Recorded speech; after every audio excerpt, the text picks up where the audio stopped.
Go to fill their cart as Hunter sells his crappy art. I guess it's time for The Biden family. We are as corrupt as can be. I said the Biden family. It's total incompetency.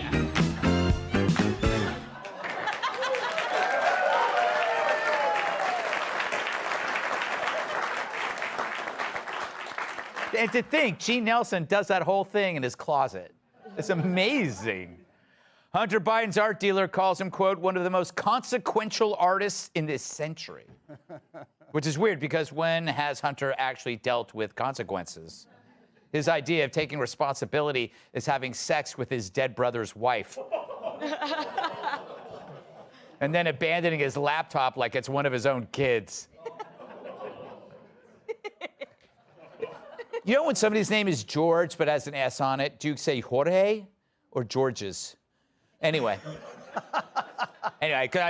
Georges Burgess has been selling Hunter's finger paintings for a reported $500,000 each. But we still don't know the buyers' identities or the actual price tags. And he won't say if he'll disclose the names to Congress. So Hunter keeps cashing in, but like a woman standing in front of his dear old dad. Americans are feeling the pinch. Yeah.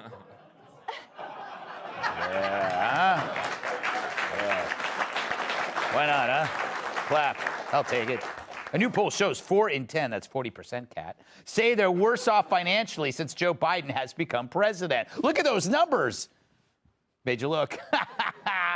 Luckily, he's only been president for 2 years.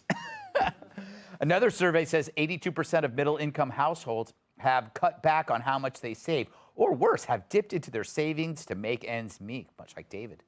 And with inflation through the roof, 1 in 5 shoppers are buying groceries at dollar stores, where the best buy dates are in Roman numerals. So as the country goes broke, it's amazing Biden doesn't get more credit since he's got a lot of things to tout. He's got a lot of things to tout. Why do you think that it has not penetrated the American public? Well, look, these things don't sell themselves. These things don't sell themselves. Well, if they sold themselves, Hunter's penis would be inside them. I know. Disgusting. Absolutely disgusting. But we use the medically legitimate term, therefore it doesn't get bleeped. Little secret to you fledgling talk show hosts out there. All right, what say you, Joe? Yeah, credit where credit is due. That's right. Chuck's right. Chuck Todd, I like that guy. Chuck. Chuck. Chuck Wagon. Remember Chuck Wagon? Riding around the kitchen floor? Yeah. I used to ride shotgun on Chuck Wagon. Not a joke. True story. Yeah, all those bad dudes. Hey, Corn Pop, you want to board the Chuck Wagon? Denied. Yeah.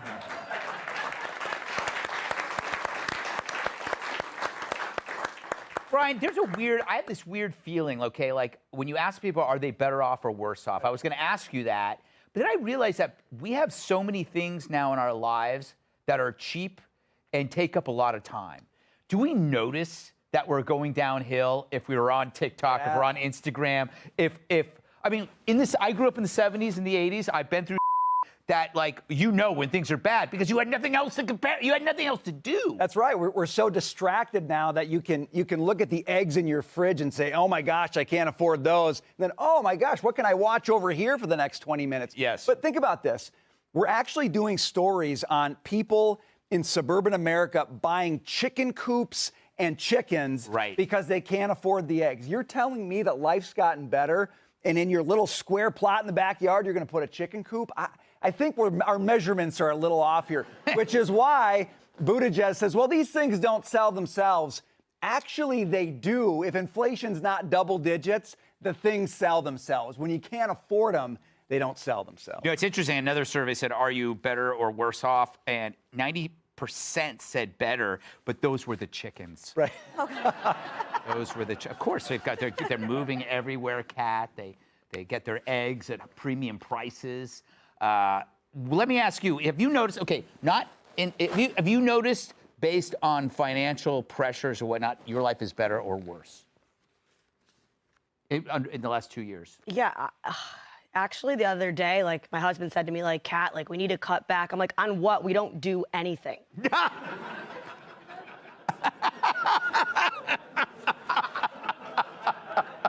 on what, eating food? On my commute to work? Or on my commute home from work? I don't go out. I don't do anything. Yeah. So I would notice it. And the only reason I don't is because he's the one who reads all the credit card statements. Exactly. Because they have numbers in them, and I'm a girl, so it's not my thing. But if you're better off, you either like got a raise or you're not paying attention. Because how much money you're making, it's just not as worth what it would have been before. And I don't also blame anybody for not giving credit to Biden. I mean, just take politics out of it.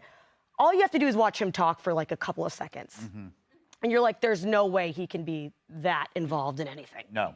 Right. It's like when you thank your little baby cousin's kid for getting you a Christmas present. Yeah. You're like, sweetheart, thank you so much. You know they had nothing to do with it. Yeah, exactly. No, it's true. But your point is, you know what?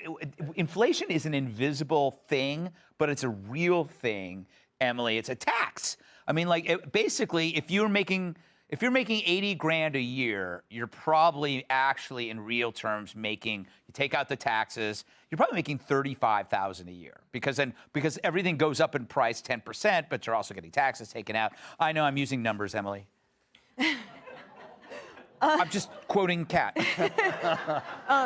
Yeah, the numbers you quoted are definitely accurate under Biden's America. And taxes disproportionately affect the poor, the lower classes. You can say it, the smelly people. And this kind of inflation disproportionately affects the middle class. So that statistic that you read in the beginning, the 8 out of 10 American households that have dipped into their savings or that have stopped saving because of Biden's America, that happened in 3 months.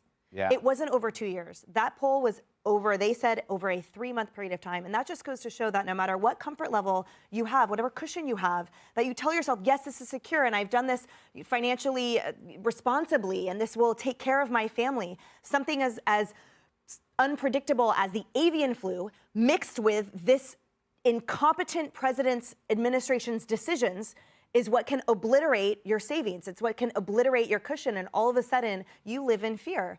And that's why when he was asked about it on Friday and he responded by swearing at the reporter, he can't even handle one question because he can't get in the trenches with Americans and say, this must be really hard. Let me hear what you have to say. Let me acknowledge your pain. Instead, he's just calling his son Hunter, which, by the way, the FBI in concert, the DOJ, underwent an almost 2-year investigation, I think in addition with the Senate, because of the money laundering and the rampant illicit behavior that goes on within the private art dealership and acquisition industry. So for them to try to force feed us yet again, a gaslighting of nothing to see here, he's just a genius and his art is amazing. Absolutely not. We should know who is buying his art because 9 times out of 10, guaranteed it's either someone from China or maybe a certain town in Ukraine. All right, well, she snuck the avian flu in there, David. I'm not wrong. No, I know, that's scary. The avian flu is a big deal, and as you know, are you now at dollar stores because of the implosion of Western Razor, and you're a comedy? No implosion. I mean, I'm the only guy dropping prices. Is the kind of the thing. You know, I'm out there. My blades are 5 cents. You know, I mean, I don't know how much lower I can go. But inflation is crazy. I mean, I was at Nordstrom's, went to Nordstrom's just to buy a sweater. Yeah. Turns out it's cheaper to spend the winter in Barbados. I mean.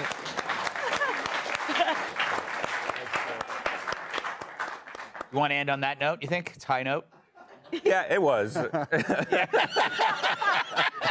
I mean, you could go to another joke, but it might not.